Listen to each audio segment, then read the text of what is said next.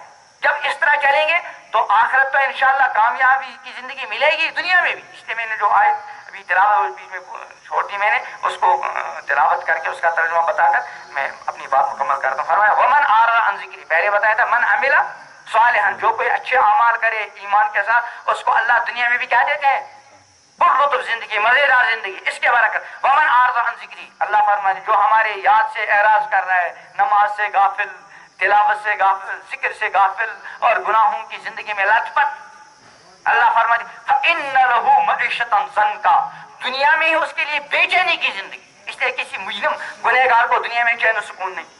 فإن له معیشۃ ضنکا, اس کے لیے دنیا میں بے چینی کی زندگی. ونحشرہ یوم القیامۃ اعمی, اللہ فرماتے قیامت کے نام اس کو اندھا بنا کر اٹھائیں گے. قال رب لم حشرتنی اعمی, وہ عرض کرے گا باری اللہ آپ نے مجھے اندھا بنا کر کیوں اٹھایا, وقد کنت بصیرا, حالانکہ میں دنیا میں کیا تھا, بینا تھا. اللہ کیا فرمائیے بھائی, کل قال کذالک اتتک آیاتنا, کہ بندے میری آیات اور میرے احکام دنیا میں تمہارے پاس آئے تھے, فنسیتہا, تو نے ان احکام اور آیات کو کیا کر دیا, بھلا دیا. وَكَذَلِكَ الْيَوْمَ تُنْسَى, جیسے تو نے دنیا میں ہمارے حکموں کو اور ہماری آیات کو بھلا دیا, كَذَلِكَ الْيَوْمَ تُنْسَى, اسی طرح آج تم کو بھلا دیا جائے گا. اور یاد رکھیں جس کو اللہ بھلا دے گا وہاں اس کو کوئی یاد رکھنے والا, انبیاء, اولیاء, بزرگان دین, وہ بھی اسی کو یاد رکھیں گے جس کے یاد رکھنے کی کس نے اجازت دی ہو, اللہ. جس کو اللہ نے بھلا دیا اس کو پھر کوئی یاد نہیں رکھ سکتا. یہ منتشر سی باتیں میں نے آپ کے سامنے پیش کی. میں بھی ارادہ کرتا ہوں, آپ حضرات بھی ارادہ کریں کہ انشاءاللہ ان ساری باتوں پر عمل کریں گے. اللہ تعالیٰ مجھے بھی عمل کی توفیق عطا فرمائے. اللہ تعالیٰ ان جوانیوں کو بے داغ رکھے اور ہر طرح کے گناہوں سے, چھوٹے بڑے ظاہری باطنی گناہوں سے ہمیں پکی سچی توبہ عطا فرمائے.